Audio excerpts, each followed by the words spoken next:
तो बच्चों कैसे हैं आप सब लोग। आज हम पढ़ेंगे evaporation, how it occurs, factors affecting evaporation, application of evaporation in our daily life, difference between boiling point and evaporation.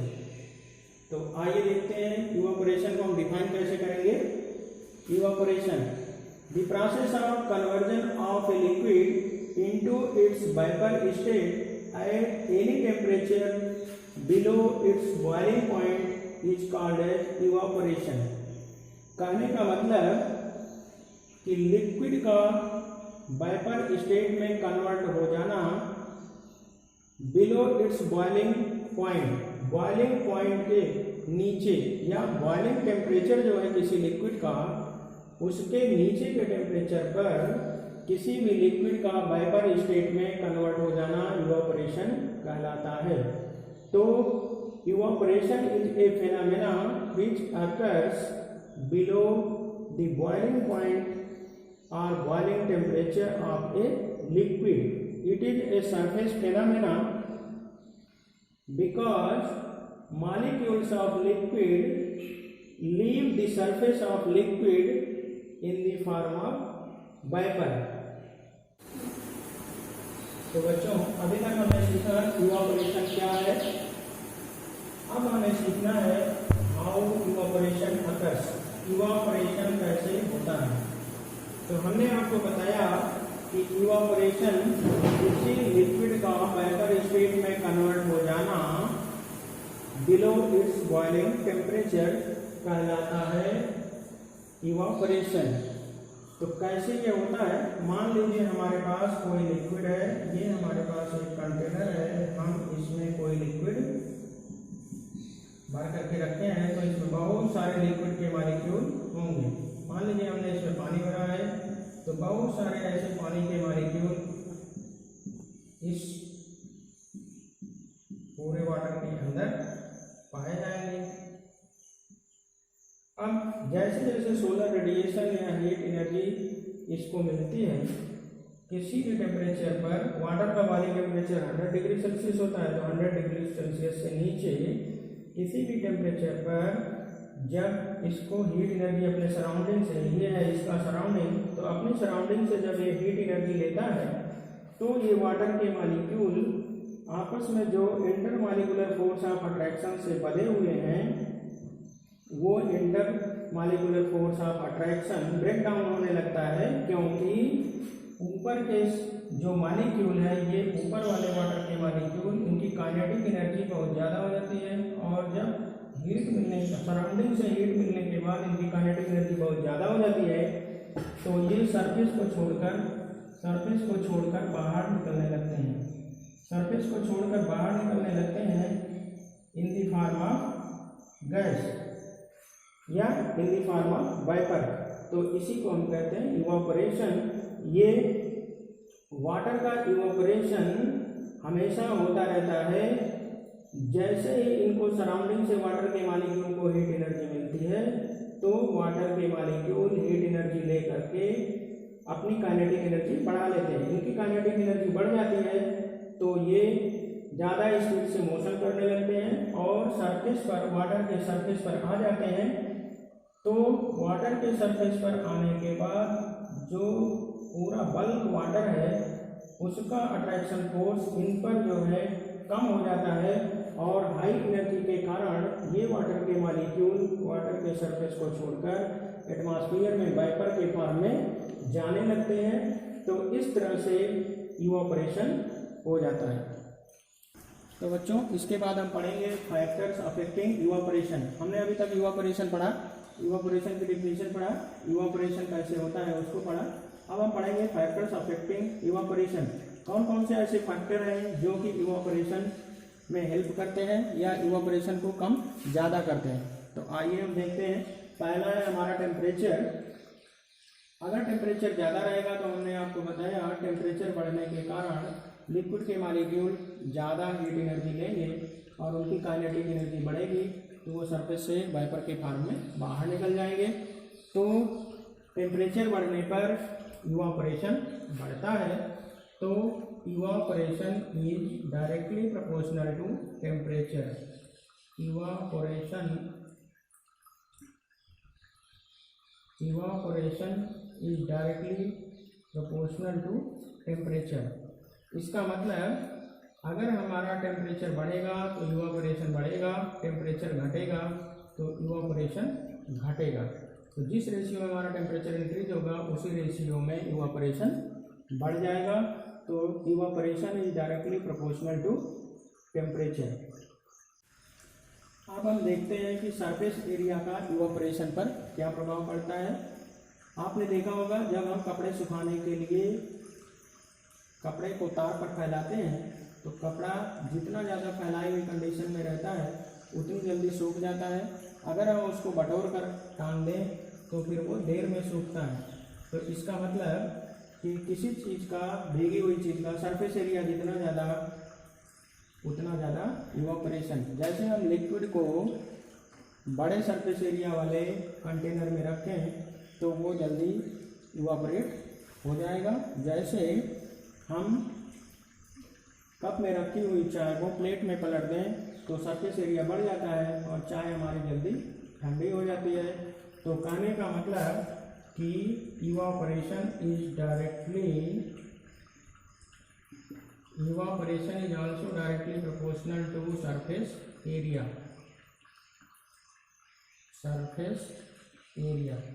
तो जितना ज़्यादा एरिया उतना ज़्यादा इवापोरेशन। नंबर 3 देखते हैं ह्यूमिडिटी।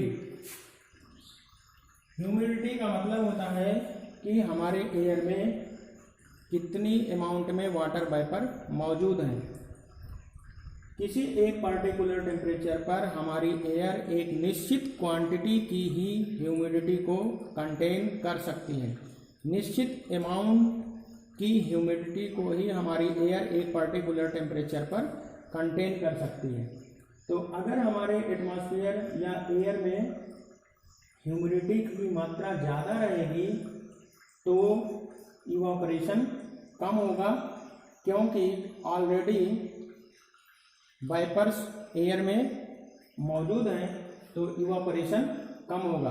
अगर एयर में ह्यूमिडिटी, सराउंडिंग में ह्यूमिडिटी कम है तो इवापोरेशन ज़्यादा होगा, क्योंकि एयर में एक निश्चित अमाउंट की वाटर वेपर ही किसी पर्टिकुलर टेम्परेचर पर रह सकती हैं। तो अगर ह्यूमिडिटी कम है तो उसको मेंटेन करने के लिए इवापोरेशन बढ़ जाएगा।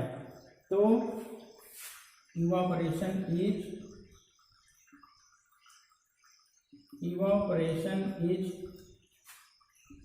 Inversely proportional to humidity. मतलब अगर एटमॉस्फेयर या सराउंडिंग में ह्यूमिडिटी ज़्यादा तो इवापोरेशन कम, और ह्यूमिडिटी कम तो इवापोरेशन ज़्यादा। तो इवापोरेशन और ह्यूमिडिटी का उल्टा रिलेशन। 4 देखते हैं विंड वेलोसिटी। अगर विंड की स्पीड ज़्यादा रहेगी तो हमारे एयर में मौजूद ह्यूमिडिटी या वाटर वेपर वहाँ से पुश आउट कर दी जाएंगी दूसरे प्लेस के लिए। तो उस पर्टिकुलर प्लेस पर वेपर का अमाउंट कम हो जाएगा, तो इवापोरेशन, उसको मेंटेन करने के लिए इवापोरेशन बढ़ जाएगा। तो अगर विंड वेलोसिटी ज़्यादा तो उस पर्टिकुलर प्लेस से वाटर वेपर्स डिस्प्लेस हो जाती हैं दूसरे प्लेस के लिए, तो वहाँ पर वाटर वेपर्स की कमी रहती है, उसको मेंटेन करने के लिए इवापोरेशन ज़्यादा हो जाता है। तो कहने का मतलब जितनी ज़्यादा विंड की स्पीड उतना ज़्यादा इवापोरेशन। तो इवापोरेशन इज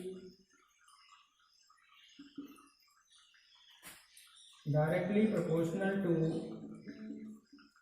विंड स्पीड और विंड वेलोसिटी। हवा की स्पीड तेज तो इवापोरेशन ज़्यादा, हवा की स्पीड कम तो इवापोरेशन कम। आगे देखते हैं नेचर ऑफ लिक्विड।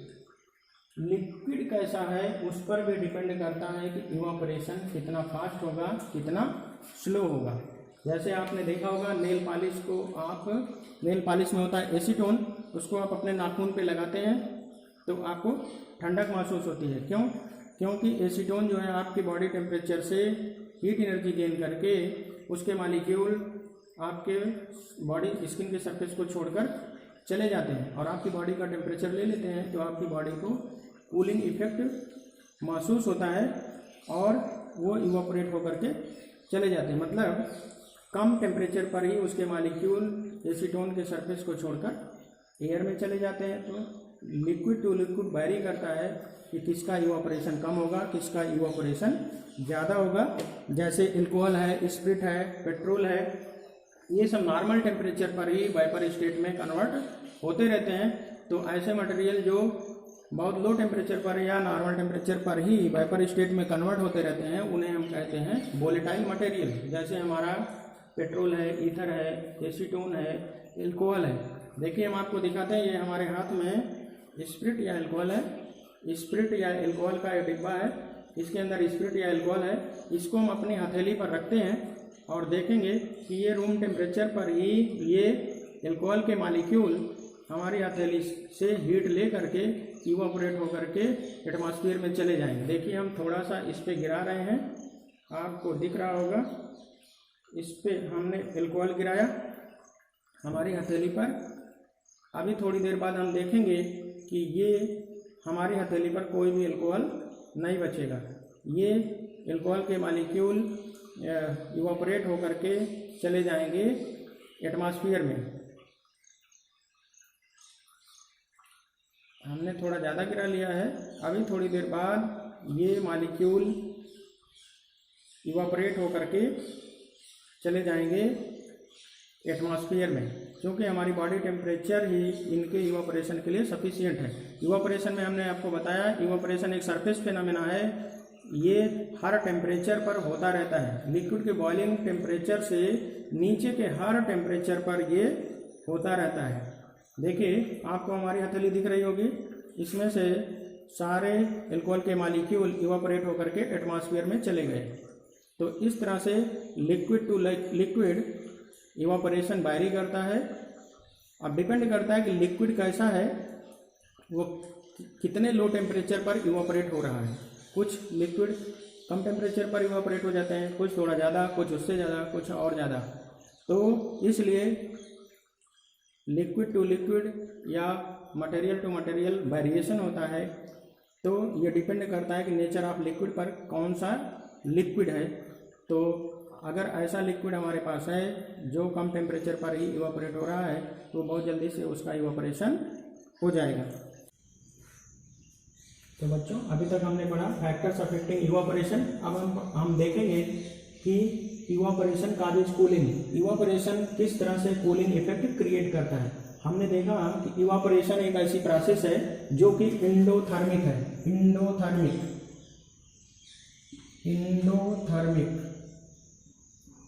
मीन्स होता है ऐसी प्रोसेस या रिएक्शन जिसमें हीट हमें देनी पड़ती है, जिसको परफॉर्म करने के लिए हमें बाहर से हीट देनी पड़ती है। तो आपने देखा पानी इवापोरेट होता है तो हमारे सराउंडिंग से हीट लेता है। और हमने अभी आपको ये इथेनॉल या अल्कोहल का वो करके आपको आपके सामने एक्टिविटी दिखाया। तो इसने हमारी ये अल्कोहल के मॉलिक्यूल हमारी बॉडी से हीट ले करके, मतलब सराउंडिंग हुआ हमारी बॉडी, तो हमारी बॉडी से हीट ले करके इवापोरेट होकर के एटमॉस्फेयर में चले गए। तो ये एक एंडोथर्मिक प्रोसेस है। एंडोथर्मिक प्रोसेस का मतलब ऐसी प्रोसेस जिसको परफॉर्म करने के लिए हमें हीट बाहर से देनी पड़ती है। तो इवापोरेशन एक एंडोथर्मिक प्रोसेस है। तो इसके चलते जहाँ भी इवापोरेशन होगा तो वो अपनी सराउंडिंग से हीट एनर्जी लेगा, और जहाँ सराउंडिंग से हीट लेगा उस सराउंडिंग का टेम्परेचर थोड़ा सा डाउन हो जाएगा, और उसी को हम कहते हैं कूलिंग। और सराउंडिंग में कूलिंग सेंसेशन क्रिएट होगा। जैसे हमने आपको नेल पॉलिश का एग्जांपल दिया था। नेल पॉलिश आप अपने हाथ पर लगाएंगे, नेल पॉलिश, तो इसमें होता है एसीटोन केमिकल होता है, और वो हमारी बॉडी का टेम्परेचर ले करके इवापोरेट हो जाता है। तो हमारी बॉडी का टेम्परेचर चूंकि ले करके उसके मॉलिक्यूल वाइपर में कन्वर्ट होकर एटमॉस्फेयर में चले गए, तो हमारी बॉडी का जितना टेम्परेचर लिया उसके अकॉर्डिंग हमारी बॉडी में कूलिंग इफेक्ट हमें महसूस होता है। दूसरा एग्जांपल हमारा है, हम देखते हैं sprinkling of water on open ground. इस आपने देखा होगा sprinkling of water on open ground.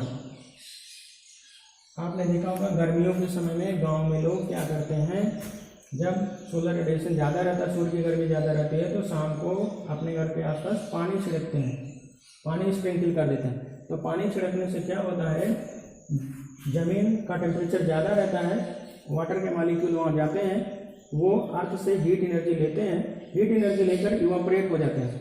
Heat energy लेके इवापोरेट हो जाएंगे तो हमारे अर्थ का सरफेस, ओपन ग्राउंड का टेम्परेचर डाउन हो जाएगा, इसी को हम कहते हैं कूलिंग। तो कहीं पर भी जहाँ पर सन से हीटिंग ज़्यादा हुई है, किसी सरफेस पर जब हम पानी डालते हैं तो वाटर के मॉलिक्यूल हीट एनर्जी लेके इवापोरेट हो जाते हैं और वहाँ पर कूलिंग इफेक्ट जनरेट करते हैं। आगे हम देखते हैं, हमारा है जैसे पूछा जाता है कि गर्मियों में हम सफ़ेद कपड़े क्यों पहनते हैं, why do we wear white clothes during summer. तो आपको पता है कि कॉटन जो है वाटर का गुड एब्जॉर्बर है। कॉटन रुई से बना होता है, कॉटन के क्लोथ रुई से बने होते हैं, तो कॉटन वाटर को बहुत ज़्यादा एब्जॉर्ब करने की क्षमता रखता है। तो हमारी बॉडी में जब सन हीट से स्वेटिंग होती है, जो पानी निकलता है उस पानी को हमारा कॉटन का क्लोथ एब्जॉर्ब कर लेता है। पसीने में वाटर के मॉलिक्यूल होते हैं, उसको हमारा कॉटन का क्लोथ एब्जॉर्ब कर लेता है और कॉटन के क्लोथ में एब्जॉर्ब हुआ वाटर का मॉलिक्यूल हमारी बॉडी से, हमारी बॉडी टेम्परेचर से हीट एनर्जी लेकर के इवापोरेट होकर एटमॉस्फेयर में जाता है। तो जब वाटर के स्वेट में, पसीने में मौजूद वाटर के मॉलिक्यूल हमारी बॉडी से हीट एनर्जी लेकर एटमॉस्फेयर में जाएंगे तो हमारी बॉडी का टेम्परेचर थोड़ा सा डाउन महसूस होगा उस पर्टिकुलर प्लेस पर, तो हमें कूलिंग महसूस होगी। तो इसीलिए हम गर्मियों में कॉटन के कपड़े पहनते हैं, ताकि कॉटन के कपड़े में एब्जॉर्ब्ड वाटर जो है वो इवापोरेट होकर एटमॉस्फेयर में जाए और हमारी बॉडी का टेम्परेचर ले करके इवापोरेट हो और हमें थोड़ा सा कूलिंग महसूस हो। तो इसलिए हम कॉटन के कपड़े पहनते हैं, cotton clothes, we wear cotton clothes in summer. तो ये भी इवापोरेशन पर आधारित है और इवापोरेशन कूलिंग क्रिएट करता है। आगे हम देखते हैं, जैसे कभी मान लीजिए आपके पास एक गिलास हो और गिलास में आप फ्रीजर का ठंडा पानी निकाल के रख दीजिए। फ्रीज में रखा हुआ ठंडा पानी किसी कांच के गिलास में या मेटल के गिलास में रख दीजिए। तो आप थोड़ी देर के बाद देखेंगे कि वहाँ पर एक गिलास के बाहरी सरफेस पर आपको ऐसे वाटर की ड्रॉपलेट्स दिखाई देंगी। बाहर से गिलास के चारों तरफ जमी हुई पानी की ऐसे बूंदे बूंदे दिखाई देंगी। ये हैं वाटर ड्रॉपलेट्स, पानी की बूंदें। तो ये पानी की बूंदें क्यों दिखाई देती हैं? क्योंकि ये ग्लास के अंदर रखे हुए पानी का टेम्परेचर बहुत डाउन है, बहुत कम है, और हमारे एटमॉस्फेयर में ये पानी आया कहाँ से? इसका मतलब हमारे एटमॉस्फेयर में यहाँ हर जगह वाटर मौजूद है इन दी फॉर्म ऑफ वाइपर। तो वाटर वाइपर के फॉर्म में मौजूद है और यही वाटर वाइपर हमारे ग्लास के सरफेस का टेम्परेचर कम है, तो ग्लास के सरफेस पर आ करके अपनी हीट इसको ट्रांसफ़र कर देती हैं और ये कंडेंस हो जाती हैं। तो वाइपर स्टेट से पुनः ये लिक्विड में कन्वर्ट हो जाती हैं। इसीलिए हमें ग्लास के ऊपर, ग्लास के चारों तरफ वाटर की ड्रॉपलेट्स दिखाई देती हैं। तो ये होता है due to condensation of water vapours present in our atmosphere or surrounding। Surrounding means गिलास के चारों तरफ। तो बच्चों आइए हम देखते हैं application of evaporation in daily life. हमारे डेली लाइफ में इवापोरेशन का क्या उपयोग है। तो पहला, ड्राइंग ऑफ क्लोथ्स। हमने आपको बता दी, कपड़े को हम धूप में डालते हैं तो वाटर के मॉलिक्यूल इवापोरेट होकर के एटमॉस्फेयर में चले जाते हैं और हमारा कपड़ा सूख जाता है। Number 2, use of fans and desert coolers to get relief during summer season. गर्मियों में हम फैन और कूलर का प्रयोग करते हैं गर्मी से बचने के लिए।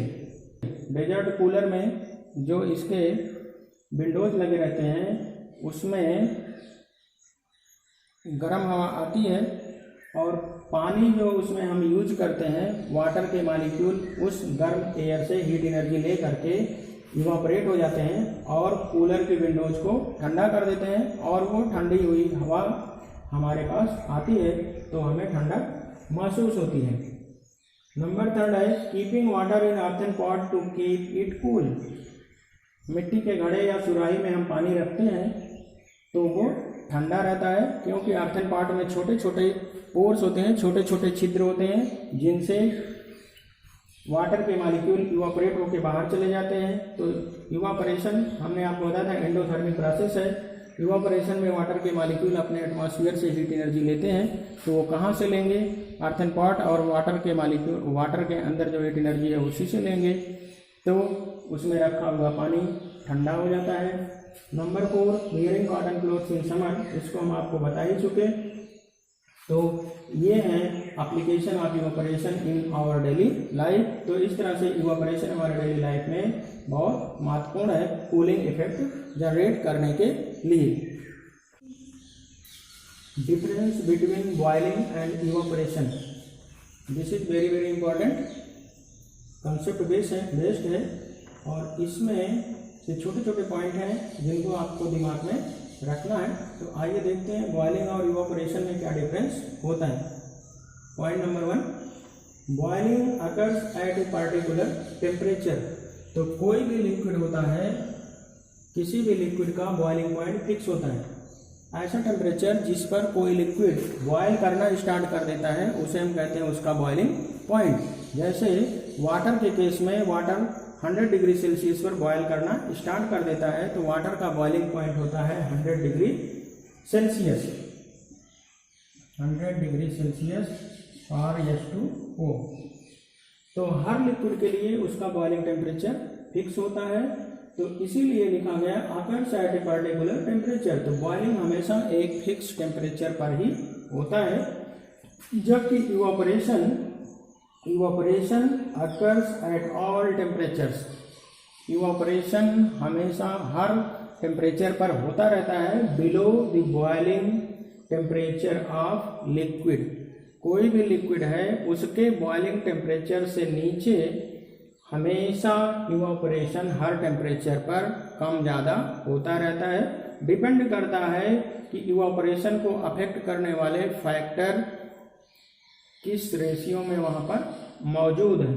अगर टेम्परेचर ज़्यादा तो इवापोरेशन ज़्यादा, सरफेस एरिया ज़्यादा तो इवापोरेशन ज़्यादा, ह्यूमिडिटी ज़्यादा तो इवापोरेशन कम, विंड वेलोसिटी ज़्यादा तो इवापोरेशन ज़्यादा। तो इवापोरेशन बॉइलिंग टेम्परेचर से नीचे के किसी भी टेम्परेचर पर हमेशा होता रहता है, जबकि बॉइलिंग हमेशा एक पर्टिकुलर टेम्परेचर पर होता है। ये हर लिक्विड के लिए उसका बॉइलिंग टेम्परेचर फिक्स रहता है। Point number 2, bulk phenomena. Bulk का मतलब होता है पूरा होल मटेरियल। जैसे हमारे पास ये मान लीजिए हम यहाँ तक पूरा कोई लिक्विड भरे हैं, तो जब हम इसको गर्म करेंगे तो जैसे ही बॉइलिंग टेम्परेचर ये लिक्विड गेन करेगा तो पूरा लिक्विड एक साथ बॉयल होने लगेगा। पूरा लिक्विड, इस लिक्विड के अंदर जितना भी मटेरियल है पूरा लिक्विड एक साथ बॉयल होने लगेगा। तो ये पूरा इसका होल मटेरियल बॉयल करने लगेगा एक साथ, इसीलिए इसको बोलते हैं बल्क फेनोमेना। जबकि इवापोरेशन के केस में हमने इसकी डिफिनेशन में आपको बताया था, ये एक सरफेस फेनोमेना है। इवापोरेशन में लिक्विड के वे मॉलिक्यूल जिनको ज़्यादा टेम्परेचर या हीट एनर्जी मिल जाती है, उनकी काइनेटिक एनर्जी ज़्यादा हो जाती है। तो काइनेटिक एनर्जी ज़्यादा होने के कारण वो सरफेस को छोड़कर एटमॉस्फेयर में जाने लगते हैं। जैसे ये हमारे पास कोई लिक्विड है, इसको सराउंडिंग से हीट मिलेगा, ये अपने सराउंडिंग से हीट लेगा। तो हीट लेने के बाद जो ये सरफेस के मॉलिक्यूल है, ये इसके अंदर पाए जाने वाले इन मॉलिक्यूल के द्वारा जो अट्रैक्शन फोर्स इस पे अप्लाई हो रहा है वो कम हो जाता है। क्यों? क्योंकि इनकी काइनेटिक एनर्जी ज़्यादा हो जाती है हीट मिलने के कारण। तो ये क्या है, यहाँ से निकलकर एटमॉस्फेयर में जाने लगते हैं। तो इवैपोरेशन हमेशा सरफेस लेयर से ही होता है किसी भी लिक्विड के, इसलिए इसको कहा जाता है सरफेस फिनोमेना। तो बॉइलिंग एक बल्क फिनोमेना है, इवैपोरेशन एक सरफेस फिनोमेना है। बॉइलिंग में हीटिंग टेक्स प्लेस, किसी लिक्विड को जब हम गर्म करते हैं तो उसका टेम्परेचर बढ़ता है, लेकिन इवैपोरेशन में हमने आपको बताया था इवैपोरेशन कूलिंग इफेक्ट जनरेट करता है। इवैपोरेशन कहीं भी होगा तो लिक्विड के मॉलिक्यूल सराउंडिंग से हीट लेके बाहर जाएंगे, इसलिए सराउंडिंग का टेम्परेचर डाउन होगा, तो वहां पर कूलिंग जनरेट होगी। आगे देखते हैं, heat from external source is required for boiling. Boiling के लिए हमें हीट बाहर से देना पड़ता है। किसी लिक्विड को बॉयल करने के लिए हमें उस लिक्विड को उसके बॉइलिंग टेम्परेचर तक लाना पड़ता है, तो हमें बाहर से हीट देना पड़ता है। जैसे किसी लिक्विड को बर्नर से गर्म करना बॉयल करने के लिए। लेकिन इवैपोरेशन में हमें लिक्विड को बाहर से हीट देने की जरूरत नहीं होती, लिक्विड अपने आप सराउंडिंग से हीट एनर्जी ले लेता है और इसमें कोई बर्नर या बाहर से हीट करने वाले डिवाइस की जरूरत नहीं पड़ती। तो ये था बॉइलिंग और इवैपोरेशन में डिफरेंस।